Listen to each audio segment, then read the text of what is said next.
Hello, my name is James Olsen from Reality Sales Training, and welcome to the Sales Reality Check. Today we're going to talk about a tribe called the Can-Dos. There's three main characters in this story: Wise Owl, Fleet Arrow, and Lame Deer. So Wise Owl is the chief of this tribe, and they're very, very successful. It's tough to find food, but they always have enough. They call him Wise Owl because he's quiet and he's really smart. Fleet Arrow, best hunter in the tribe, natural-born leader, handsome guy, leads the hunting expeditions.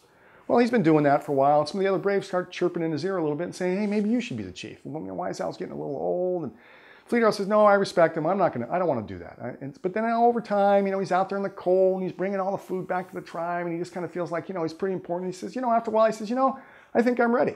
So he goes and he has a meeting with Wise Owl. He says, Wise Owl, we respect you, and we know that you're very smart, and so but we feel like maybe it's time for a little change, so we would give you the position of head counselor, but I would be the chief. Well, Wise Owl says, well, I appreciate the fact that you respect my intelligence, and so basically my opinion is I'm not ready to give up leadership of this tribe. And so they argue back and forth. Fleet Arrow had not come on a whim, and they basically are not agreeing, so Wise Owl says, okay, this is what we're going to do. We're going to split the tribe in half. I'm going to take my half to the north, where the hunting has always been tough. You take your half to the south, where the hunting has always been great.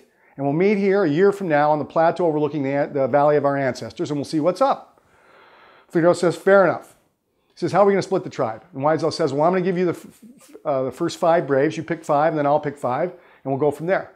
And Fleet Arrow's thinking, geez, he's giving me, I'm the best hunter in this tribe, and then he's giving me the next 5. He says, we catch 90% of the meat for this. This is going to be a slaughter. I'm going to be the chief of this tribe a year from now.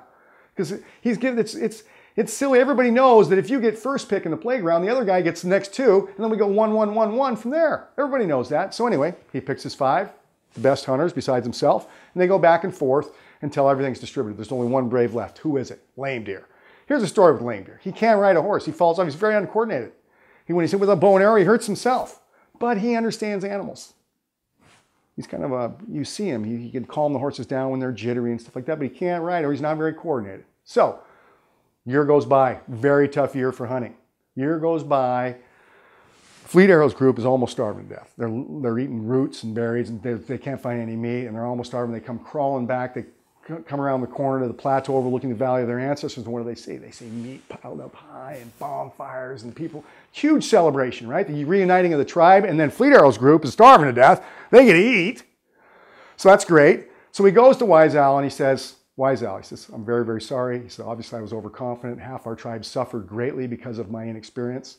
He says, I hope that you'll let me be a member of the tribe still. And he says, of course, Fleet Arrow. He says, I made mistakes when I was young. You probably will be chief of this tribe someday. He said, but for now I'm the chief, and of course you're welcome, so enjoy the party. He says, well, as long as you let me be in the tribe, he said, let me ask you one question. How did you do it? The hunting was so tough, and you were in the north, and I had all the best hunters. He said, yeah, but I had Lame Deer. And he goes, Lame Deer? The guy can't, my 9-year-old son rides a horse better. He's worthless. He says, he's not a very good hunter, but he understands the animals. He understands where they go when it's cold, when it's windy, when it's hot, when there's storms. He understands where the animals are. And guess what, Fleet Arrow? If you know where the animals are, you don't have to be that great of a shot. So what is the meaning of this parable for us as salespeople? The meaning is you can know your products all day long. You can know how to talk, but if you don't know people, you're going to struggle. So get to know people. Learn how to understand people. Just knowing our products is not going to get it done.